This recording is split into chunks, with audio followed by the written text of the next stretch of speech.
Hello, everyone in Estonia. I'm Johanna Gripenberg, and I'm talking today from Stockholm, Sweden. Thank you so much for inviting me to give a presentation to you today at this conference. The program looks very interesting, and I hope you've had a great day so far. So now over to my presentation. Let's see here, share screen. There, I hope you all can see my presentation now.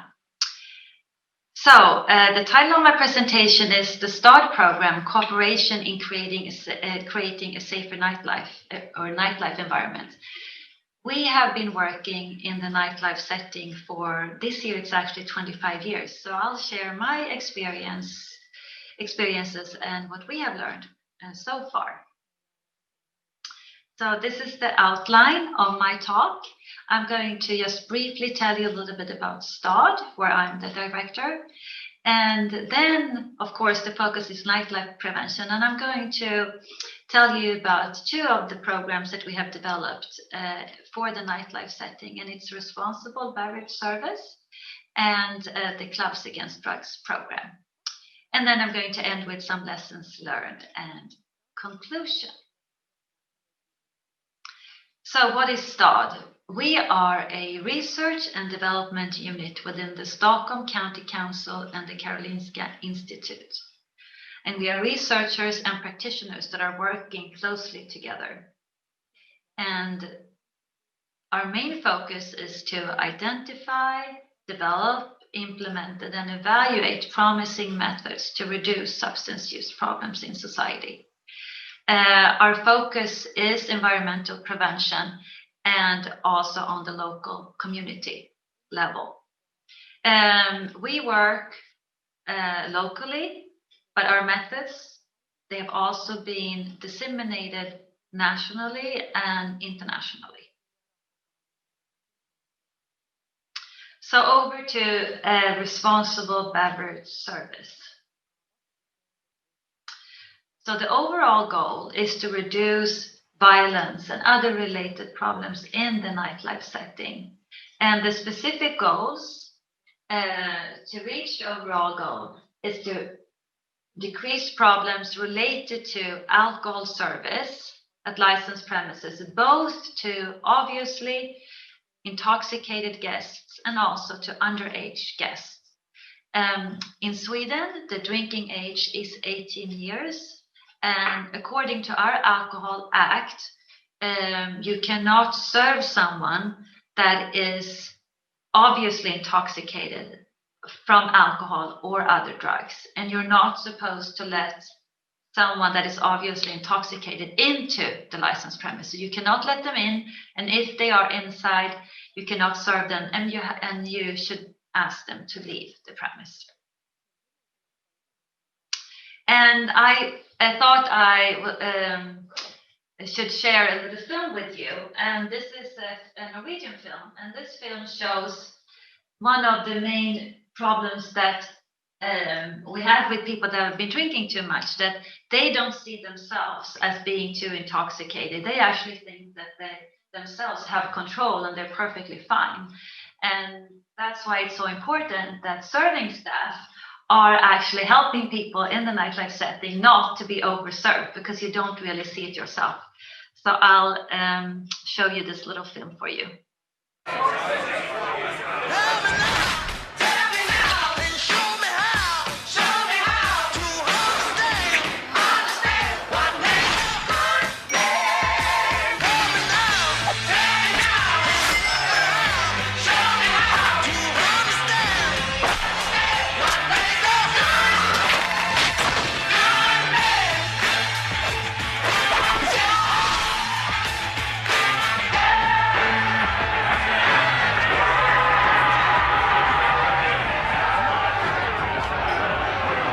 Åpenbart påvirket skal bartenderen nekte deg alkoholservering. Se hva det betyr å være åpenbart påvirket på helsenorge.no alkohol. Well, we think that this film gives a good description of the problem and the fact that, as I said, people that have been drinking too much, they usually don't see the problem themselves. So we show this film at different trainings, and it usually gives a little laugh and people to understand the problem. Well, so responsible beverage service. What are the prevention strategies? What are we doing? Well, you can group the prevention strategies into 3 groups. So community mobilization, RBS training, responsible beverage service training, that is, and enforcement and policy. So the training that we have in Sweden is a 2-day training. And it's actually in the Stockholm municipality, it's compulsory for licensed premises that are open after 1 to train their serving staff. So they have to train their staff in order to serve, have a license to serve alcohol. And we train about 600 to 700 serving staff a year just in Stockholm. And then the enforcement and policy in Sweden, it's the police authority and the licensing boards, the inspectors from the licensing board, that they're the ones that are responsible for inspections and control that licensed premises, that they are actually following the Alcohol Act and not over serving guests or serving guests that are underaged. So this is just a slide to show you the steering group. So we have a steering group, and this part of the community mobilization process. And we think that that process is very important, that all the different stakeholders in the community, they need to get together and meet regularly. And also we have worked with co-production or co-creation, that we all together sit down and look at what we need to do. What strategies should we focus on? Of course, based on what the other researchers have done prior to what we were not the first that started working in the nightlife setting. Many other researchers in Canada, in the United States, in England, and Australia had done that before we started. But we looked at what they had done and developed a program for Sweden. But we did it together with the authorities and the nightlife industry. And these are the different authorities and nightlife representatives that are part of the steering group. So you see the county council, the municipality, and that's where the licensing board is part of, and the police authority, the county administration, the organization for the hospitality industry. And they have also picked out a number of leading nightclub owners that also represent the hospitality industry. And then we also have the union for the hospitality industry staff. And we meet regularly 6 times a year. And we also have a written agreement where all the different stakeholders are signing this agreement. And it's a 5-year agreement, and it states clearly how many trainings we should have a year and what each of the stakeholders are supposed to contribute to this work. So what results have we seen over the years?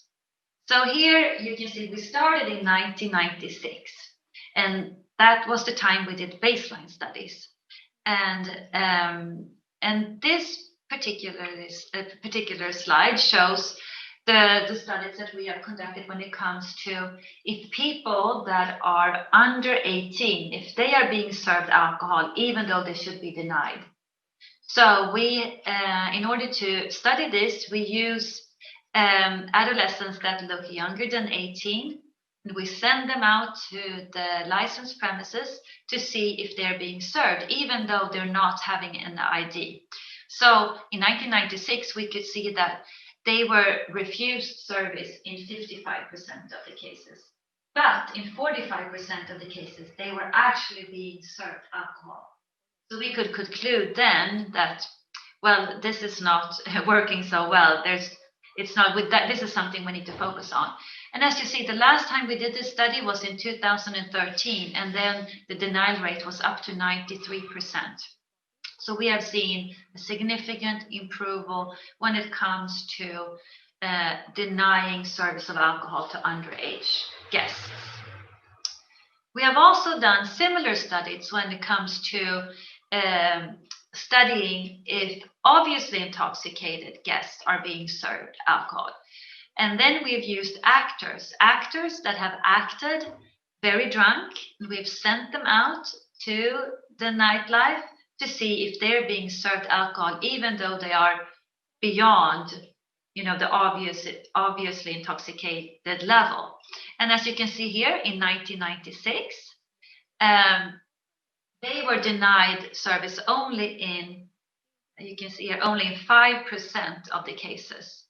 And we could see that this is a big problem. We come from a binge drinking culture where people tend to drink too much. And this was obviously the case, as you can see here, in the nightlife setting in 1996. So we knew that there was lots of room for improvement. So then we started with intervention, with the community mobilization, with the training and improved enforcement. And then you can see here over the years, the last time we conducted this study was in 2016. And at that time, the denial rate was 77%. We have actually applied for money so that we hopefully can conduct a 25-year follow-up next year for both these studies, so we can see how does it look like today, 25 years after the baseline. But to conclude, we've seen significant improvement when it comes to both denying service of alcohol to underage and to obviously intoxicated by training, community mobilization, and increased enforcement and policy work. And we have also looked at police reported data. So we had an intervention area and we had a control area. And we saw that in the intervention area, the police reported violence was reduced by 29% compared to the development of police reported violence in the control area. And with the help of health economists, they did calculations to see how much does the intervention cost and how much does a police reported violent crime cost. And what's the difference then if you reduce police reported violence with 29%? So the cost saving ratio came out to 139. And that means that for every euro that you spend on this intervention, society will save 39 euros due to the fact that we're reducing police reported violence. So police reported violence is costing much more than the intervention. So this cost saving ratio is a very good cost saving ratio. And it gives a good argument for why prevention is important. It will save not just lives and people being injured and lots of other problems. It will also save money to society.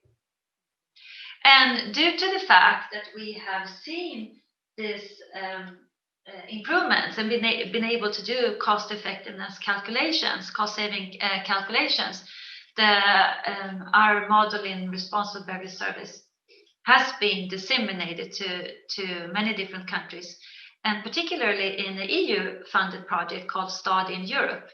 And here you can see that it has been disseminated to 6 other countries in Europe. And you can go there's a specific webpage called stadineurope.eu where you can go in and read more about what the different countries did. And there's a manual and also evaluation report. And I should also say, before it was disseminated to the rest of Europe, it was disseminated to more than 200 of our 290 municipalities in Sweden. So now over to the Clubs Against Drugs program. So we started working with alcohol. That was our focus. But then the nightlife industry themselves were saying, you cannot just talk about alcohol. You need to do something about the problems with other types of illicit drug use. That is a problem for us too. So we started adding that to the training, but then they wanted more, and the police authority was saying the same thing. So we initiated a program and developed another program in co-production and co-creation with the same stakeholders. And it consists of the same strategies. It's community mobilization, it is training, and it's improved enforcement. So what have we seen so far when it comes to the results here? Well, I conducted interviews with different stakeholders, door staff in the nightlife setting, the owners of the nightclubs, and also police officers. And they all said that one group that is very important to train is the doorman, because they can stop the problems already at the door to make sure that people that are high on drugs are not being let into establishments. So in order to see if the doormen in Stockholm, if they were stopping people at the entrance or not, we conducted a study. Because if they were all stopping people that were high on drugs, there was no need to actually train door staff. But as you can see here, in 2003, we did the baseline study. So here again, we used actors, and they acted as if they were very high on drugs, as if they had been taking cocaine or amphetamine. And we sent them out in the nightlife setting to see if what happened at the entrance. But in the baseline measurement, you see it that in only 7.5% of the cases where they actually stopped at the entrance. So the interviews that I have done, the people there, they were correct that the problem can be stopped in the door, and it's not being done at that time. So we started to train door staff. So here you can see that 1 year later, there was a denial intervention rate at 27%. And in 2008, which is the last time we did this study, we had an intervention rate of 65.5%. So you can see that by training and doing all the other things, also improved enforcement and control and policy work and community mobilization, you can see that you can change staff's behavior. We have also conducted studies among staff, and where they self-report many different issues. But one thing that they have been self-reporting is their own drug use during the last year. And you can see in 2001, they reported 27% had been using drugs during the last year. We worked really hard with the intervention and got it down to, in 2007, to 19%. Then we have not had the same amount of funding, and there are some other changes too that have happened. We had the biggest reorganization of the police authority in Stockholm too. So the presence of the police decreased a lot during a couple of years. And that was the reason why we conducted another survey because the nightlife industry was saying that drug use was being increased again. And in 2017, we had a 35% self-reported drug use among staff. So this is something that we are working on now, trying to deal with the illicit drug use situation in the nightlife setting. So now over to lessons learned. So what have we learned during this year? It's 25 years ago since we started, and so we have some lessons that we would like to share. So, multi-component intervention. And what do we mean by that? Well, in order to, our experience is that if you want to see some changes, you need to do many different things. It's not enough just to do training. We've seen in the dissemination of the program in Sweden to some municipalities that they might just focus on the training, but it's important to do all the different things. You need the community mobilization, and I would say that that's really the foundation for this. If you need to mobilize the community, all the different stakeholders together in order to be successful.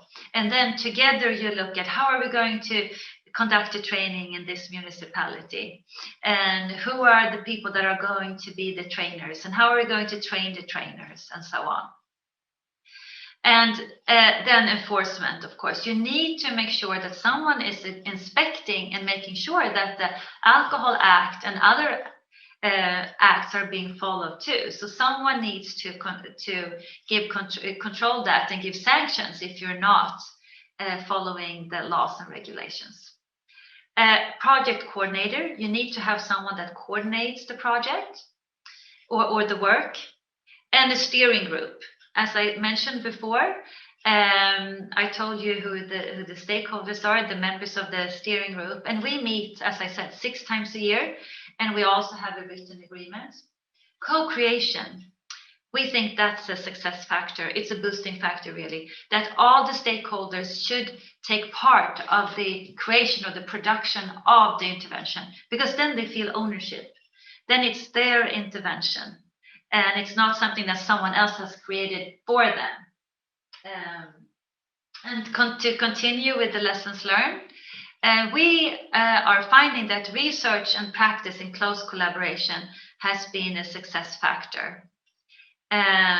Because researchers, together with practitioners, they learn from each other, and they can create programs that are based on research, and also practitioners know what works in the local community and what will be able to be implemented. And then also the fact that we have been both doing process and effect evaluation. We've been following the process and documenting the work throughout, and not just waiting until the end and doing a effect evaluation. That's another thing that we have found being a boosting factor, because seeing small steps of improvement is going to encourage people to keep on working. And if you don't see any improvements, then maybe you should do something else, or maybe it's too soon. Then the implementation process. It's not enough to develop a program and then just think that people are going to know how to implement this. You need to have an implementation plan and really think about how are we going to implement our strategies. And then when it comes to policy, in Stockholm municipality, as I said before, it's mandatory to train your staff if you have a licensed premise that is open after 1. And of course, policy strategies like this is going to, of course, be very helpful, because now as I said, we train 600 serving staff every year in Stockholm, because they also have to do that. And now it's become something that it's not a problem. All licensed premise owners and staff, they know that they have to train their staff. And in some other countries, for example, in Australia, in certain areas there, all people that are serving alcohol, they have to be trained. So in Sweden now it's after 1, but in other countries they have all serving staff being trained. And then long-term funding is important. Well, to conclude, we believe, and we have seen, that by working with prevention, multi-component interventions, we have created a safer nightlife. And as I said, it's the fact that we have actually developed these programs together, and that it's multi-component interventions. So we are doing many things at the same time. So we are mobilizing the community, we have training, and we have a 2-day training, and also enforcement and policy. And so I'd like to end then by saying that we have found that there's a promising potential for club drug prevention. However, it takes time to develop and implement these type of programs. And I want to stress that it takes even longer time before you can see the effects. So you need to have a long-term perspective. But we at STAD will be happy to help out in any way we can. If you are interested in knowing more and getting more materials and more, we have published many research papers, so you can contact me if you have any questions, or if you need any other information and guidelines. Well, thank you very much. I think it's time for some questions now. Connected now, if you can hear me. Very well. I see the nice flowers next to you. Is it because the climate change?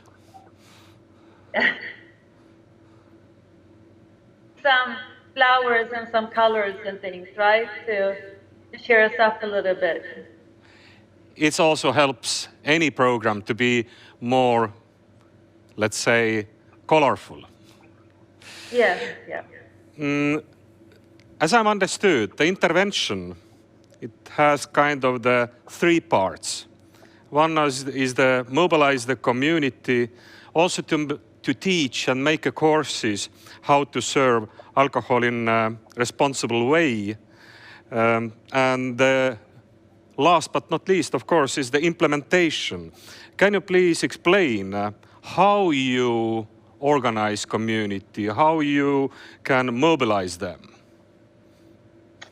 Oh, that is a very good question, and I think it's also a very important question.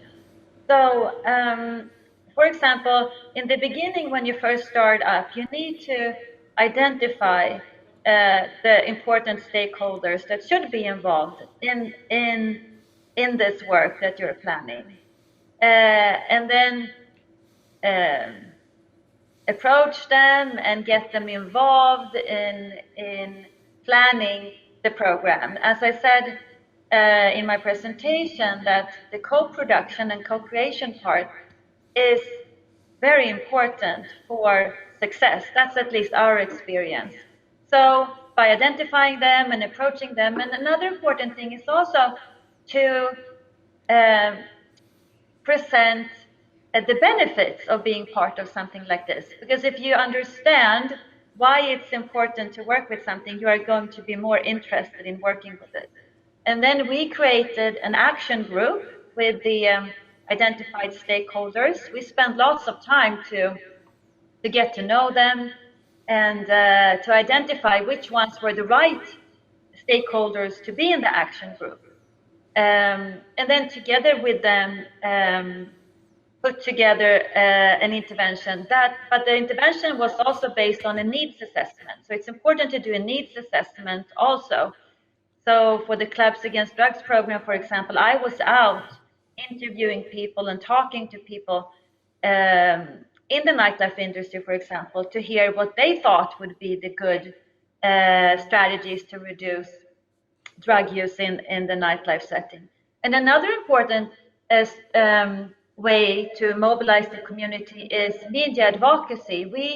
And with that I mean presenting your results and your studies and increase the awareness of the problem through media, so that not only just stakeholders, but also the public understand why it's important to work in the nightlife setting, as we're talking about in this case.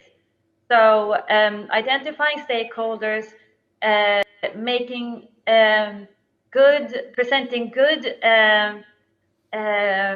arguments for why it's important to work with the nightlife, and also media advocacy, and then creating action groups and working groups to co-produce the intervention.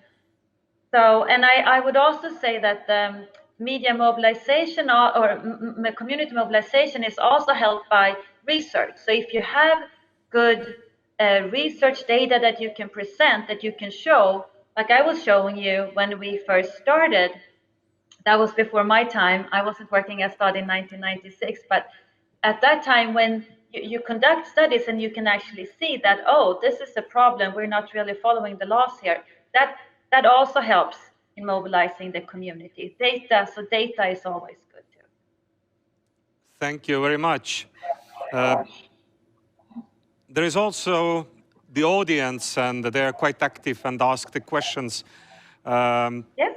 The few questions from them, can you elaborate on the process of using actors pretending to be drunk or high, and how are they picked and trained? How often were they spotted as fakes?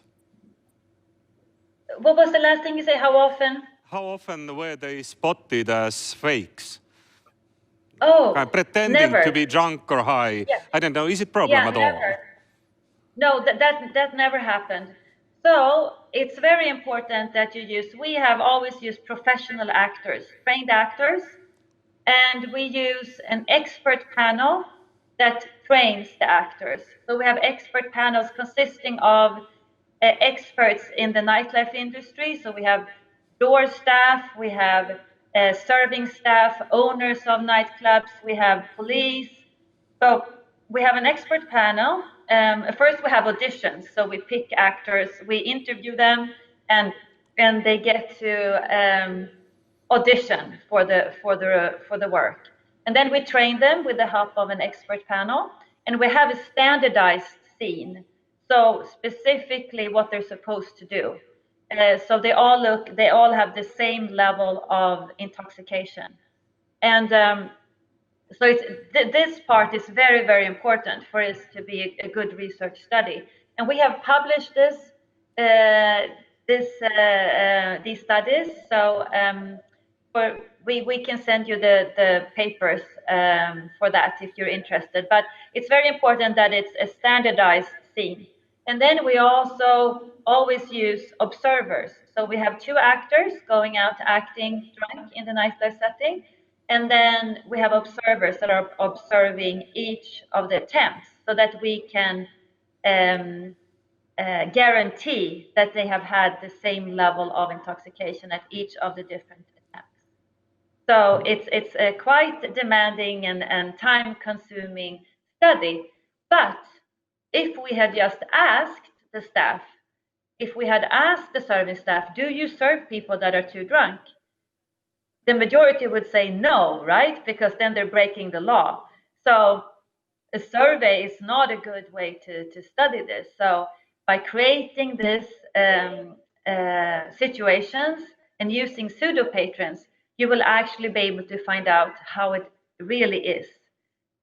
Because I don't think many people would in a survey say that they are breaking the law. So we've found, and as for your question again, never ever has serving staff said anything about them being acting or being fake. That has never happened. But of course, you need to use professional actors for this to work. Good question. Thank you. Viewers and the listeners also makes compliments toward to your presentation and saying that thank you for a very interesting and inspiring presentation. And I am curious about the co-creation process. Were there any setbacks you experienced, or was it solely a success story? Oh, no. Co-creation is quite difficult, actually. So, and it takes time. If I was to say one issue is the fact that prior to us working like this, the nightlife industry and the authorities, they were not talking to each other. And they were more seeing each other as enemies. And so that was quite difficult. And when we talk about illicit drug use in that project, there was a lot of discussions about how they collaborate and that the nightlife industry didn't think that the authorities were actually backing them up and that they were getting help when they wanted to get help. So no, it's not easy, and that's why you need the project coordinator. I mean, you cannot have just think that this is going to be solved without a project coordinator. And us coming from STAD, we're more a neutral part. We're a research institute with practitioners and researchers. So we are not the nightlife industry, and we're not the authorities. So we are the one that are coordinating this. And I think that is something that has been a really good setup too. But no, I will not. I mean, we've been doing this for 25 years. So it takes a long time to see the results, and it takes a long time to get people to collaborate. And I think that's sometimes why projects like this in the community is not successful, because you don't plan in the time it takes to just get to mobilize the community and get people to collaborate and into the action groups and the working groups and wanting to talk to each other and to create things together. So it's important to have that in mind, that it takes time. And my experience is if you don't get this collaboration and the community mobilization part, then you're not going to be as successful with the intervention. So very good question there too. Thank you very much, Johanna, and also Patrick, who prepared this wonderful presentation. And we wish the very best, also the very best recovery for Patrick to Sweden. Well, thank you very much. Yeah, thank you so much. During these COVID times, we have to be extra careful. So yeah, so he couldn't be here today. So you couldn't hear the police authorities' perspective, but some other time. See you next time. Thank you. Yeah. Okay, thank you.